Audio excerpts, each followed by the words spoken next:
Hello, Life Groups. We're back with week 7 of our series where we're going over the life of Abraham. And if you were with us last week, we met 3 visitors that were traveling through and that Abraham showed hospitality to. One was God and the other 2 were angels, all 3 in human form. And the plan is that they were going to destroy the towns of Sodom and Gomorrah. And Abraham, in his discussions with God, even tried to bargain with God, asking if he would be willing to spare Sodom if there were only 10 good people in it.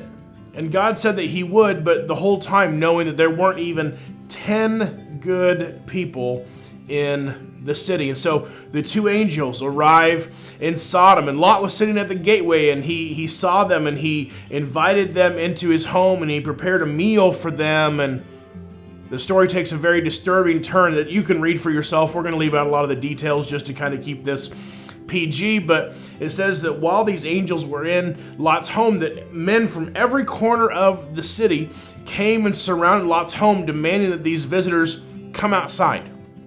And Lot goes out and tries to reason with them and tries to bargain with the crowd.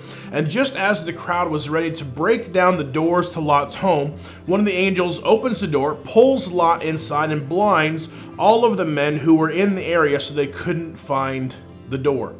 The angels then proceed to tell Lot about this plan, and they tell him and his family to get out of the city, but Lot tells his sons-in-law, but they think that he's joking, and so Lot leaves with his wife and his 2 daughters. And Scripture tells us that the angels urged Lot to hurry, but when Lot hesitated, the angels grabbed his hand and the hands of his wife and daughters and led them to safety.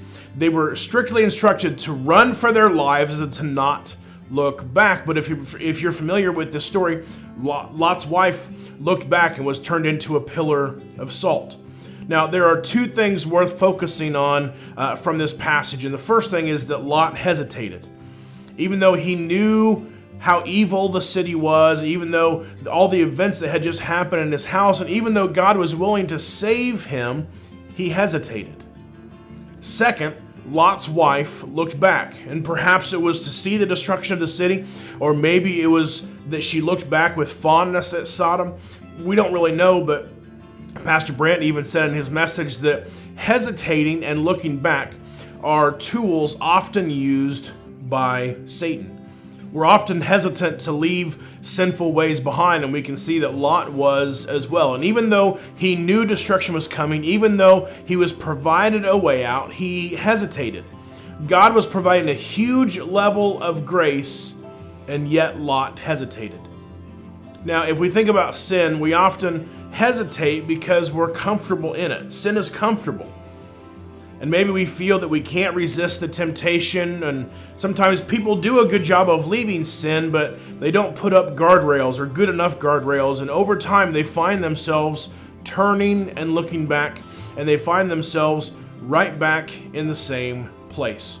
But we see this promise in 1 Corinthians chapter 10. It says, "No temptation has overtaken you except for what is common to man. And God is faithful, and he will not let you be tempted beyond what you can bear. But when you are tempted, he will also provide a way out so you can endure it." Enjoy your discussion today.